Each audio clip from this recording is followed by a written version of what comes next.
Bien, habíamos dicho que continuamos con la faringe. Entonces, primero algo general de la faringe y luego sí, nasofaringe, que es nuestro propósito final. Entonces, la faringe es un conducto, es un tubo que se extiende desde la base del cráneo, ¿sí? Más o menos hasta el nivel intervertebral C5, C6. Tiene unos 13 centímetros de longitud. Como vemos por transparencia acá, inicia estando en la cabeza y termina estando ya es en el cuello. Típicamente, la faringe se divide en tres porciones, tres segmentos. El más superior, la nasofaringe, pues porque comunica con las cavidades nasales. Luego la orofaringe, aquí se ve en rosado porque comunica con la cavidad oral. Y por último la laringofaringe, aquí se ve en azul porque comunica con la laringe. ¿Cómo saber a qué nivel se encuentra cada una de ellas? Al nivel del paladar blando y al nivel del cartílago epiglotis son los límites que vamos a utilizar. Entonces, el paladar blando marca el límite entre la naso y la oro y la epiglotis marca el límite entre la oro y la laringofaringe. Las comunicaciones, entonces la nasofaringe comunica, como ya dijimos, con las cavidades nasales a través de las coanas y con la cavidad timpánica a través de la trompa auditiva. Eso de las comunicaciones se ve bien bonito también en esta imagen de Gray, pero vamos a utilizar esta, usted luego le queda la otra para estudio. La orofaringe pues comunica con la cavidad oral y la laringo por delante comunica con la laringe e inferiormente se comunica y se continúa con lo que sería ya el esófago.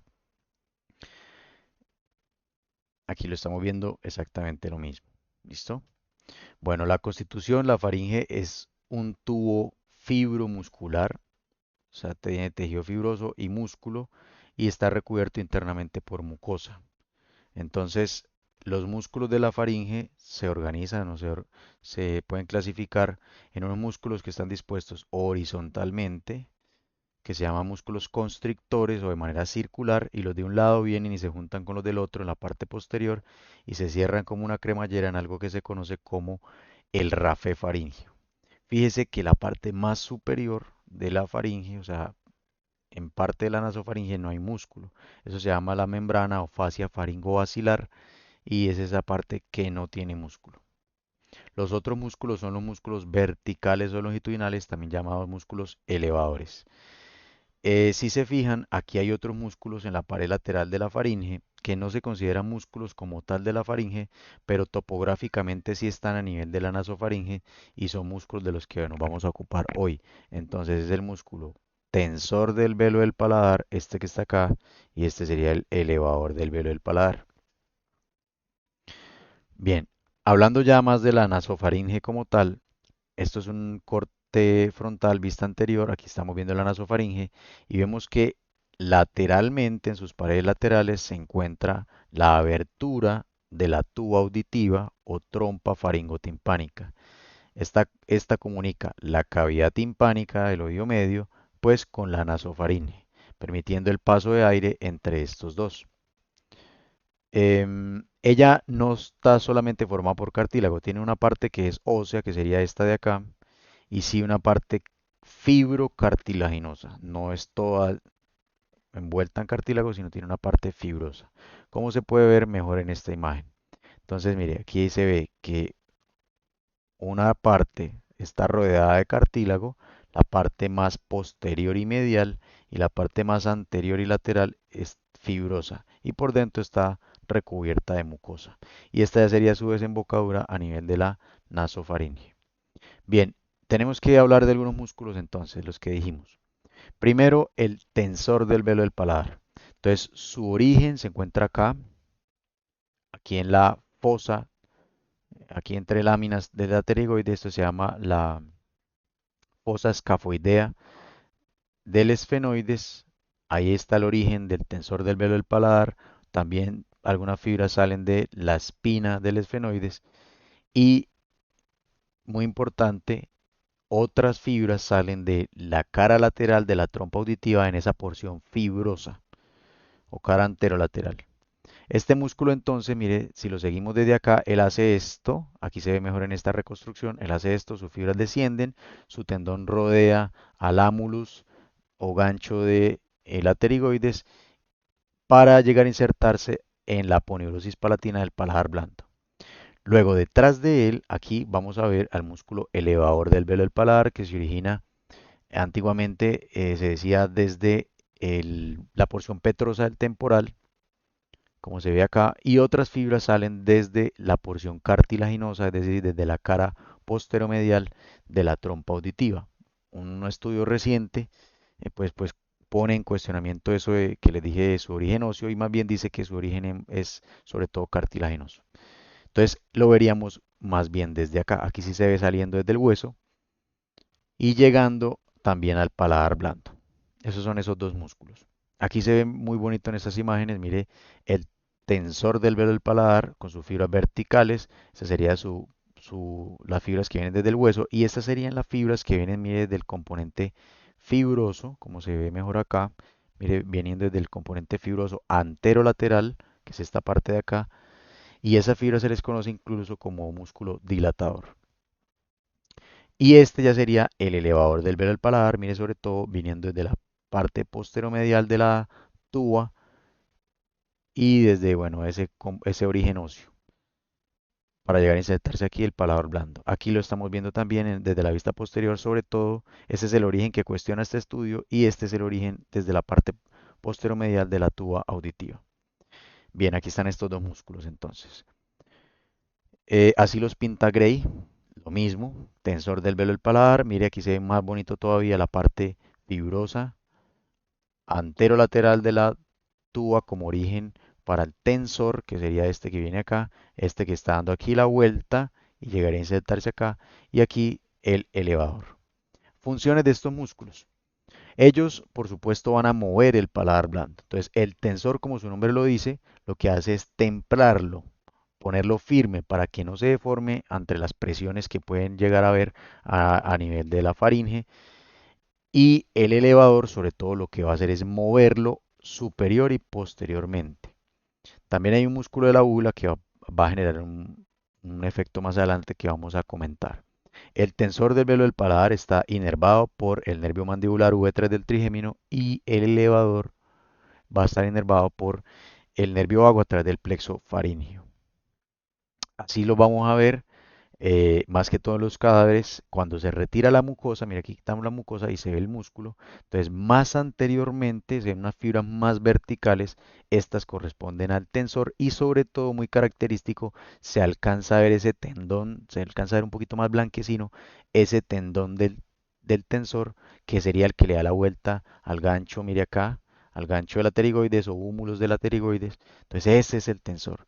Y detrás de él, justo detrás de él, con unas fibras algo más oblicuas, un poquito más oblicuas, ese sería el elevador. Hay otro músculo que sería el músculo salpingofaríngeo. En griego, tua o trompa significa salpinx. Entonces, por eso salpingo, porque va desde la trompa hasta la pared lateral de la faringe, este pequeño músculo delgadito que desciende aquí por la pared lateral de la faringe, ese es el salpingofaríngeo. Como función, pues ayuda un poco a elevar la trompa, a elevar las paredes de la faringe y poco más. Pero nos sirve como referente para algo que comentaremos después. Eh, entonces, cuando se retira la mucosa, mire, así se vería en el cadáver. Este que está acá, más adelante, sería el músculo tensor del velo del paladar y este sería el elevador del velo del paladar. Aquí representados con los colores amarillo y verde en este esquema. Bien, cuando sí está la mucosa, ¿cómo se ve eso? Entonces, en la parte lateral vemos unos reparos anatómicos. Entonces, esta sería la abertura de la trompa auditiva u ostium de la trompa auditiva o trompa faringotimpánica. Y ahí vemos como un bulto por encima de ella que se llama el rodete de la trompa auditiva, que es lo que está marcado en verde. También se ve un pliegue hacia adelante que comunicaría con el paladar, que se llama el pliegue salpingo-palatino, que está marcado ahí en color amarillo, y otro pliegue hacia atrás, hacia la pared lateral de la faringe y hacia abajo, que sería el pliegue salpingo-faríngeo, que está marcado en azul. Ahí están los nombres y están los colores. ¿Por qué se produciría ese pliegue salpingofaringeo? Pues por el músculo salpingofaringeo que está justo por debajo de esa mucosa. Son algunos referentes anatómicos ahí. Bueno, también ahí a nivel del rodete tubárico se suele situar un tejido linfoide y una glándula mucosa. Entonces, el tejido linfoide se conoce como amígdala tubárica. Bien, hay algo que se llama la dinámica de la trompa y es que la trompa no siempre va a estar abierta. De hecho, casi siempre está cerrada para evitar que las presiones cambiantes de la nasofaringe estén afectando el oído medio, para evitar que las secreciones y posibles bacterias estuvieran migrando hacia el oído medio. Ella casi siempre va a estar cerrada y se cierra de manera pasiva porque este cartílago tiende a ser así como cerradito, ¿sí se ve? Entonces él tiende a cerrarla y por aquí hay una grasita que también tiende a comprimirla. Su apertura sí sería activa y la abre pues el músculo que dijimos que se insertaba en esta cara lateral, en esta parte fibrosa. Mira, esto blanquito que se ve aquí sería la parte fibrosa, que son esas fibras del tensor que no vienen del hueso, sino vienen desde toda esta región. Entonces a él también se le conoce como músculo dilatador de la trompa auditiva. O sea que para abrirla necesitaríamos mover el paladar blando. ¿Y cuando movemos el paladar el blando? Pues cuando deglutimos o cuando hablamos, pero sobre todo cuando deglutimos con fuerza. Entonces, la dinámica de la trompa, mire, cuando se contrae el músculo, tensor del velo del paladar, esa trompa es que se abre. Esto es lo mismo, pero con las imágenes y los nombres de letra. ¿Cuándo necesitaríamos que se abra la trompa auditiva? Sobre todo cuando hay que comunicar al oído medio con la atmósfera. Me vuelvo un poquito aquí esta imagen, mire. El aire que está atrapado acá en la cavidad timpánica, si ella constantemente está cerrada, ese aire va a tener cierta presión. Si uno lleva su cuerpo a sitios con mayor o menor presión que la presión con la que se guardó este aire acá, pues eso generaría dos presiones diferentes entre la atmósfera y la cavidad timpánica. Y eso tiende a templar el tímpano, bien sea hacia adentro o hacia afuera. Él se tiembla. Si la presión versus la atmósfera no es igual, el tímpano se tensa simplemente por gradiente de presión. Aquí el oído externo comunica con la atmósfera, entonces eso cambiaría la presión del tímpano haciendo lo que se tense y que uno tenga esa sensación de oído tapado. ¿Qué hay que hacer entonces? Pues como ya dijimos, utilizar ese músculo tensor del velo del paladar para abrir esta trompa por la dinámica de la trompa y que el aire que ingresa desde la atmósfera por la cavidad nasal llega a la nasofaringe, comunique con la trompa auditiva y se igualen las presiones. Si aquí hay más presión que acá, pues que salga presión de acá, o si aquí hay menos presión que acá, pues que entre aire acá y se iguale la presión, y de esa manera se alivia la tensión en el tímpano. Por eso cuando uno va viajando por carretera, pues sí, dicen que mascar chicle, por ejemplo, o pasar saliva, sirve porque estaría activando este mecanismo. También, por ejemplo, los buzos, cuando están haciendo sus maniobras de buceo, aprenden a hacer ahí como compresiones para igualar la presión entre la nasofaringe y, o digamos, un tipo de maniobra de valsalva para igualar la presión entre la nasofaringe y oído medio y no lesionarse el tímpano. Muy bien, entonces terminamos con la competencia, esta parte de paladar blando, la competencia velofaringea. ¿Qué es eso? Decimos que es importante que el velo del paladar, es decir, el mismo paladar blando, en ciertas circunstancias se eleve y cierre el paso entre la misma faringe, es decir, entre nasofaringe y orofaringe. Por eso se entiende que ahí hay un istmo, o sea, como si fuese un esfínter funcional. Se llama istmo faringio o istmo nasofaringio. Se ve muchísimo mejor en el video de nuestro querido otorrinolaringologista. Mire cómo cuando él habla, ahí esto que es la nasofaringe está cerrado. No hay comunicación con la orofaringe que estaría aquí abajo. Vea, fíjese cómo constantemente este que es su paladar blando se mueve hacia atrás y hacia arriba y las paredes laterales también se acercan a la línea media, incluso la pared posterior también podría cerrarse un poco más, ¿sí? Entonces se produce un esfínter nasofaringio funcionalmente, un esfínter nasofaringio funcionalmente. ¿Cómo está constituido ese esfínter? Entonces, por unas fibras del músculo palatofaringio, unas fibras horizontales del músculo palatofaringio, que son las que están aquí en naranja, y por fibras del músculo constrictor superior, que son las que están aquí en azules. Esas son las que ayudan a estrechar las paredes de la faringe. Esas se ven mejor aquí, vea. Aquí están las fibras horizontales del músculo palatofaringio, estas chiquiticas de acá, y fibras del músculo constrictor superior de la faringe ayudarían a estrecharlo, a estrechar esa región. Y ya los músculos que dijimos que ayudan el elevador a tirar el paladar hacia arriba y hacia atrás, el tensor a ponerlo firme para que no se deforme, y el músculo de la úvula que estaría acá también ayuda a generar un cierre aquí contra la parte posterior de la faringe, y de esa manera hay un cierre de ese istmo faringio, y eso es importante para evitar, por ejemplo, que cuando usted degluta, por ejemplo, un alimento con líquido, el líquido no se vaya a devolver hacia la nasofaringe, o cuando usted vomita, pues que el vómito no vaya a pasar, no le va a salir por la nariz, sino por la boca. Y también alguien diría, pero a ver, ahí se está cerrando y él está lo que está haciendo es hablando. Sí, también durante la fonación, durante los sonidos que sobre todo son vocales, necesitamos que el aire salga por la boca, no por la nariz.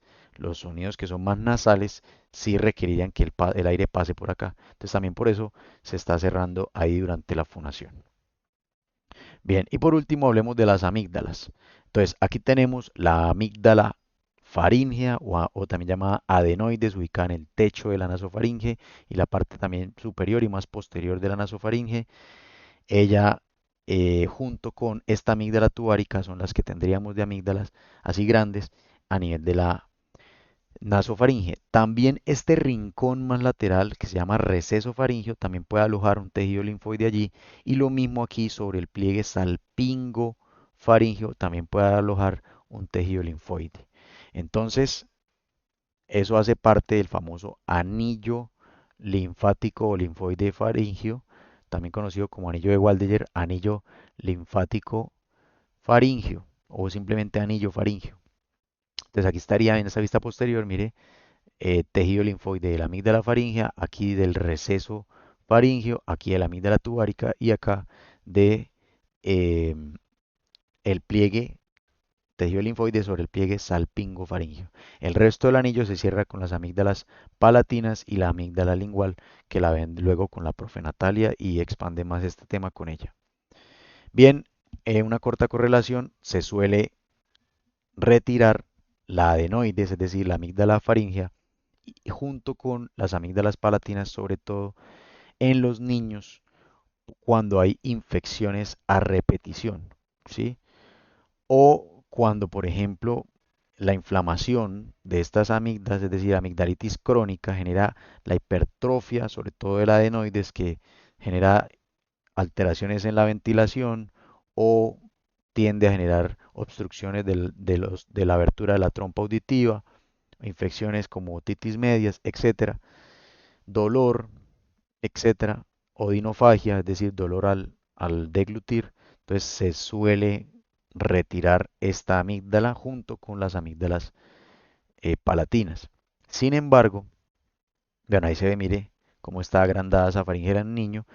Eso suele pasar en los niños. En los niños, cuando esa amígdala tiene un tamaño grande, en los adultos empieza a atrofiarse y casi que puede desaparecer hasta con el paso del tiempo, hasta los 70 años.